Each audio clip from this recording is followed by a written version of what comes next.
Hello, this is Daniel from sound.headquarters.inc. In today's very cool episode, we are building this vocal booth from scratch. I'm going to show you step by step the entire process from building the new subfloor to framing to Sonopan to drywall to soldering, getting everything we need for this client to have a nice vocal booth in his jam space where he can record comfortably and get the isolation that he needs. There's the sneak peek of the final product, and let's get into it. So we had all the materials delivered on site from Home Depot. Shouts out to them. And we are about to get started. So here is what we started with. This is the client's garage and shop space. And we have all the materials here on site. And here is the spot where the vocal booth is going to be built into this corner. So the client had this kind of perfect space for a booth where he jams with his band. So we're gonna get right into it. So first thing we did was just get these electrical outlets that are gonna be in the way of the booth out of the way so that they can be relocated by the electrician later on. So just making sure we flip off those breakers and make sure we're all here to see tomorrow and get started on mocking up where our new subfloor is gonna go. So we are using Sonopan X, that is their floating floor product, to help get us some additional isolation, and we're gonna float the entire structure off of the existing subfloor. This is the Sonopan X. It comes in 4x4 foot sheets, and this is their floor isolating soundproofing product. So this can just be cut to size to follow our mock-up that we drew out on the floor there. So we're just getting that cut to size and laid out on the floor. Now this can be stapled to the subfloor, but we just decided to just float it since our whole structure is going to be built on top of this. And we are building our new subfloor, which is 2 layers of 1/2-inch plywood that we are going to be screwing to each other using 1-inch screws, so that way the screws don't penetrate through the Sonopan X and into the existing subfloor. That way our new subfloor is completely floated from the existing floor in the client's garage. There you can see we staggered the seams of the plywood just to provide some additional strength and to make sure that everything is nice and rock solid. And we're just putting plenty of screws around the perimeter and then a whole bunch in the center as well, just to make sure that the subfloor is rock solid and a strong, stable surface for us to build the new structure on top of. So just getting everything cut to size and screwed in here. And then we have our new floating floor section that we can build our structure on top of. You can see it laid out there, and now it's ready for framing. And here's a little close-up of the Sonopan X underneath the 2 layers of 1/2-inch ply. So now we've mocked up our wall thickness. We are actually framing this with 2x6 top and bottom plates, and then we're staggering the studs to get some additional isolation and R value out of these wall sections. So we're just getting our 2x6 top and bottom plates all cut to size and mocked up before we start the actual framing of the walls. So we're starting with the longest wall, and we're just figuring out how tall we need to build to, because we had to leave the ceiling open during the framing so that the electrician can relocate that light and have access to the light that's above the vocal booth right here, and you'll see all that later on in the video. So now we're getting all of our regular 2x4 studs cut to size and brought in so we can actually start framing this wall. So you can see we're mocking everything up here and just doing one side of the stud framing to start. And we did some California corner type deals on all of the corners, so that way we can screw the walls into each other. We have plates on both sides, that way we can actually secure these walls to each other once we actually lift them up into place.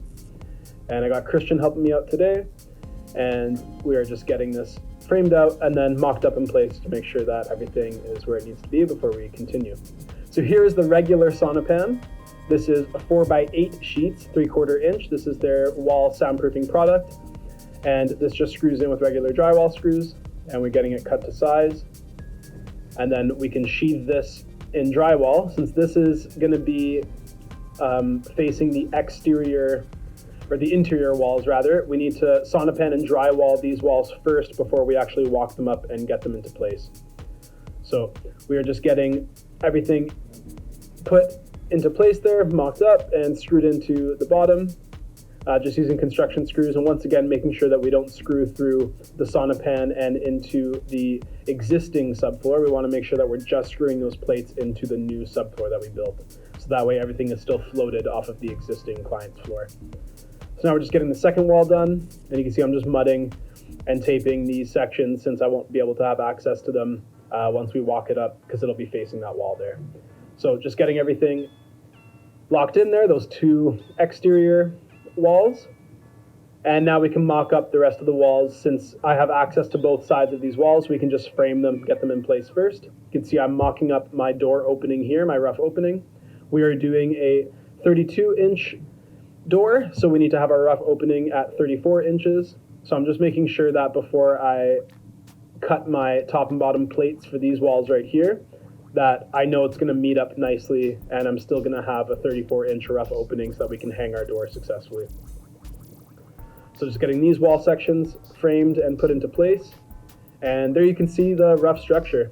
So now this is ready for the rest of the insulation. So to insulate the actual cavities of the walls, we're using Rockwool Safe and Sound, and I'm just using the 16-inch versions. I'm just cutting them to size, making sure I wear a mask and gloves for this step. And since these walls are 6 inches thick, we have space to do 2 layers of this acoustic insulation.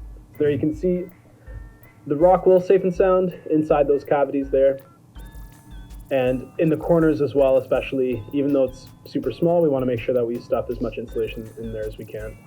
Now we're getting the Sonopan put up on the inside before we can start drywalling these segments. And you can see some of the Sonopan up there. And once again, just screwed in regular drywall screws into the studs. And outside walls insulated as well.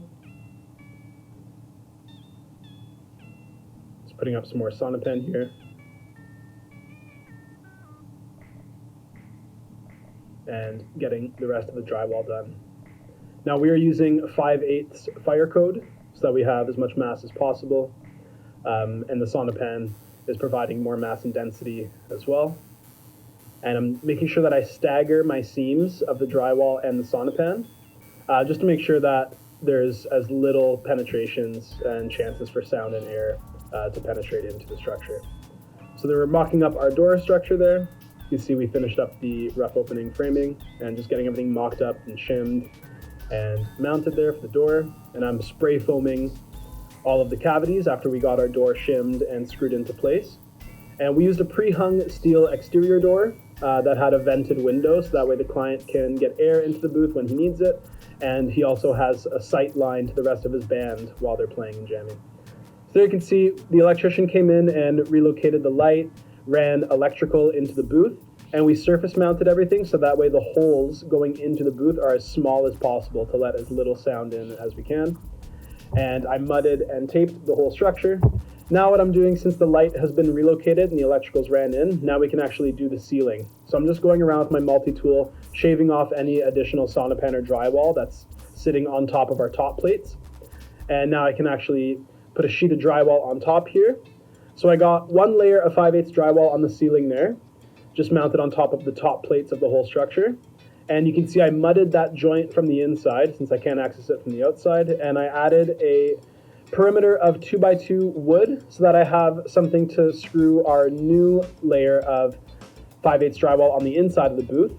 And then we have space to add our layer of Sonopan and then a small air gap before the new layer of drywall. So I'm just getting that layer of Sonopan up into the ceiling, just screwing into the drywall that's existing there. So you can see our layer of Sonopan is up. And we still have that little bit of air gap before I mount the next layer of drywall on the interior of the booth. So I'm just using my scrap pieces of drywall here. Since the interior width of this booth was just over 48 inches, I wasn't able to do this in just one sheet of drywall. It was like 49.5 inches. So rather than trying to make a 48-inch piece work, I just used up some of the scrap pieces of drywall that we had from the other walls, and I'm just making sure I mud and tape everything nicely to make sure it's all nice and airtight and sealed.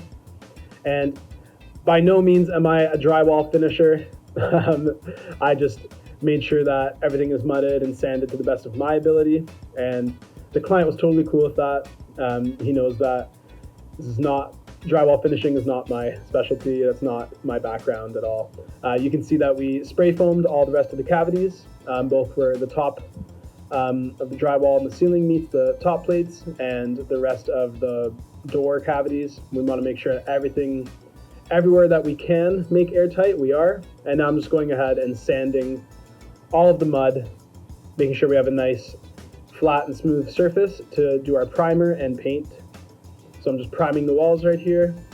You can see the whole outside and inside of the booth is nice and primed and ready for paint.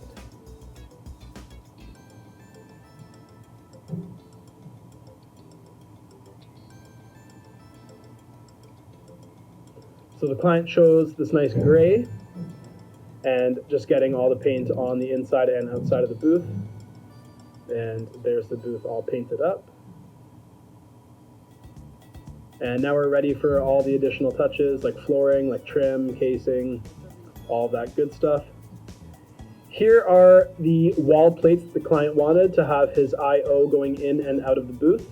We did 2 XLRs, we did 2 combo jacks that we wired up as pass-throughs so that the 1/4 inch leads to 1/4 inch, the XLR leads to XLR. And then we did 2 combo jacks where all of the wires are jumped, so that way the client, if he plugs a 1/4 inch on the outside, it can still be passed through to the XLR on the interior, or vice versa. So I ran all my cabling, and I used different color cables just so it's easier for me to identify where everything needs to get soldered to. And these are all surface mount, just like the electrical, so that way our holes going in and out of the booth are as small as possible. And then once I pulled the wires, I caulked all of the cavities. There's my friend Josh there, getting all of the door hardware in, and I'm getting the flooring put in here that the client had existing. And this is just really nice high-grade linoleum that just snaps into place. Getting that last kind of bit tapped in there, tidying up so that we're ready for baseboard and casing. So I'm just getting my baseboard all tacked into place.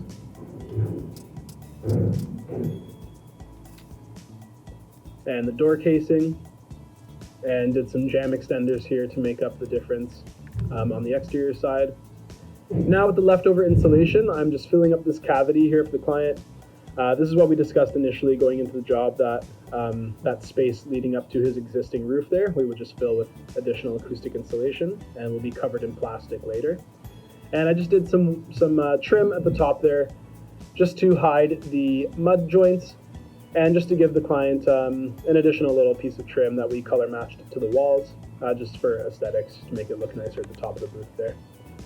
So now I'm prepping all of the wires for soldering and just tinning all of the wires and tinning all of the cups on our XLR plates, just to make the soldering process a lot easier. That way I just have to heat up the connection, make sure that the wires make good contact, and once everything's soldered up, we can screw these plates into the surface mounts there. And just making sure that I use electrical tape here just to insulate the wires. I didn't have any shrink wrap tubing or insulators like that, so we just use electrical tape. And just making sure that I don't pinch anything when I'm screwing these plates into the receptacles here. And there you go. You can see some of these plates coming together. And these are the ones that we had to jump. So there's tons of resources and videos out there on how to properly solder all of these connections, but basically we just jumped all of the TRS connections to the XLR connections before we soldered it to the XLR points.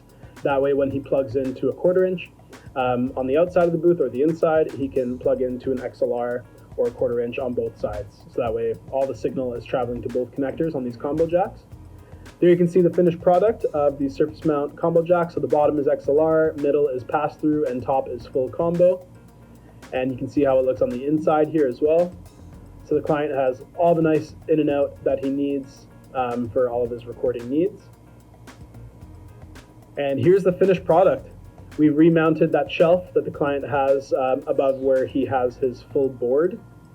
He has a really nice Midas board that he has everything plugged into for his band. Thank you so much for watching. This has been Daniel from Sound Headquarters. Peace out.